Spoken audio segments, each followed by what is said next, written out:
எல்லாரும் அவரோட பிரார்த்தனைகளை இந்த நேரத்தில் சுவாமிகிட்ட வச்சுக்கணும். ஏன்னா சுவாமி ரொம்ப சந்தோஷமா இருப்பார்.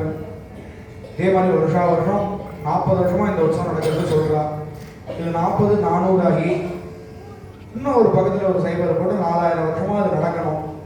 அடுத்த ஜெனரேஷன் பசங்க எல்லாரும் இதே மாதிரி இவா எப்படி ஆரம்பிச்சதை விடாம வாழையடி வாழையா சீரா நடந்துட்டே வரணும் அப்படின்னு எல்லாரும் பிரார்த்தனை பண்ணிக்கணும். எல்லாரும் இதே மாதிரி நல்ல தேக ஆரோக்கியத்தோட இன்னும் 4 பேர் அழைச்சுன்னு வந்து இந்த உற்சவத்தில் கலந்துக்கணும் அப்படின்னு எல்லாரும் பிரார்த்தனை பண்ணிக்கணும் சுவாமிகிட்ட. மாங்கல்யம் பண்ணலாமா? மாங்கல்யம்